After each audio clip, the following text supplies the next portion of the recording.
So this is our portfolio exhibition at Gorse Mill Galleries in Needham. And the ceramics intensive students have done this with me for about the last 10 years. And this is the first ever time that we've included the drawing and painting intensive students. So why have you opened it up like that? Because Brian Reddy, the teacher for drawing and painting, has always been super supportive. He's come to all of my openings, and I have blank walls behind 3D work, and I said, let's see if we can make this collaborative. So for this year, we have 14 ceramic students and 7 drawing and painting students with work on display. So this is a teapot I made for our final project of the year, which was a project to make a closed form and then add on to it to make a teapot. The design I did was because I did the same design my sophomore year on a different piece, and so now as a senior it was just very nice to get to redo it and watch my artwork improve over the years. So it looks like it's a composite of several different materials. Yes, I also have the bamboo handle that I added onto it. Now, did they teach you that, or did you teach yourself? How did you do that? No, this, I just made the actual ceramic part of the piece, but then the bamboo handles Miss Larson has for us in the classroom. I have a train that I made for a piece last year for our place setting piece. So it's meant to hold breakfast with like eggs, toast, butter, salt and pepper and jam, and then just an extra tray for anything. And I also have these plant pieces down here. Well, that's fun. How did you come up with that? This one I actually got inspiration from a photo that I saw online, and I loved it so much, and now going off to college next year, I thought it would be really fun to make it so I could have it in my dorm room.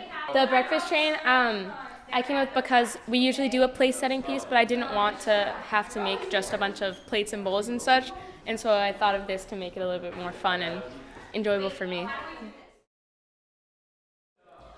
This is one of the most recent pieces I made. It's called The Secret Garden, and it's a closed form that I carved out of here.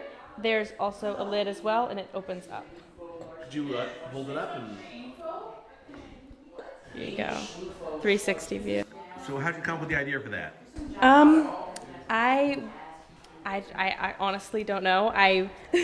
I wanted to try some carving because I had never done anything with carving before. It was something new for me. And I wanted to do tulips because it was for my mom, and that's her favorite flower. So that's why I decided to carve this design in. Like, is this your main project, or do you do a lot of experimentation in the class? Or? This was for our showstopper at the end of the year. So we make one piece that doesn't have any directions. We basically get to make whatever we want. We have full creative freedom. And so with that, I had some more time as well. So I was able to spend a lot of time working on this piece. You know, it's so detailed. I had never done it before. So I got to really focus in and spend every day in class adding more detail and carving into it. Okay, so my initial idea, I wanted to utilize how the stress of school can load onto a student, and I used to wanted to really represent that through ink stains. However, my idea changed, and I wanted to present it through a ballet dancer instead. She's a performer who's tirelessly always dancing in her show, and then my piece is called The Curtain Falls for the Paper Doll, and then she's a paper doll, and then this is the end of the performance, kind of like the end of her life if you want to think about it. Because all of that stress or physical endeavors piles up on her, and then she finally disintegrates into small paper pieces. And also, fun fact, the paper pieces that you see collaged throughout here is made from recycled school assignments. So, yeah. So I made a dumpling dish and a bunch of ceramic dumplings with it, and it's a container on the side so the dumplings can go there, and in the middle that's where the soy sauce goes. Are you a dumpling lover? I am, yeah. I make them a lot with my family, especially for special occasions. So. Have you tested this yet? Not yet, no. I've been trying to do something like this for about 2 years now, and only now has it really worked. This is my piece. It's called The Rooster. Basically, I was really inspired by the Art Nouveau movements of 1920s, and so I wanted to create something that kind of had something to do with it. And I wrote an essay last year all about roosters, so I thought it would be a good piece to do. And I wanted to do it in a style that kind of captured the combinations of nature and animals. So I'm really into this artist Alphonse Mucha. He was kind of the icon of the Art Nouveau movement. So he did a lot of like iconography, kind of similar to this. He did a lot of breaking borders. So I tried to work on that a little bit, and also just kind of balancing nature with like the main focus of the painting. The intensive class is really cool.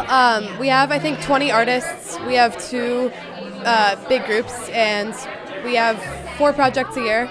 And it's really cool. It's really collaborative because at the end of every cycle, every 7-day cycle, we have a chance to give each other feedback on each other's art and do focus on a bunch of critiques. So it's cool. I'm a full-time classroom teacher, and this year I've been lucky to teach all levels of drawing and painting, from beginner to intermediate, and our intensive artists that are in this show. You sound like a busy man. Yeah, even though I'm lucky that my courses are pretty streamlined this year, I have 2 sections of our advanced intensive course, and so I have 30 advanced artists to help prepare portfolios and apply to college. So we're doing a new collaboration here this year. Tell me how that happened. Sure. It happened because I'm lucky to have a great colleague in Amy Larson, and last year when I came to this show and I expressed my admiration for her and what she's able to do with her students, she said, "Next year you're up." And so this year, I invited my artists to participate, and I made it optional for them, and 7 of them stepped up and selected their work, prepared their artist statements, and I helped them install their work. So someone was actually doing artwork with this exhibit in mind. No, that's a great question. This exhibit was in mind. I tried to make them aware of the opportunity, but this artwork is from our studies over the year. So what's special about the artwork here is there's a big variety. Some folks put up their first piece of the year, other folks put up later works from any time during the year. Anything else we should know? You should know that the arts are alive and well in Wellesley. Students do their best when they have an art class in their life, and we keep hearing it from graduating classes that students wish they took art classes earlier.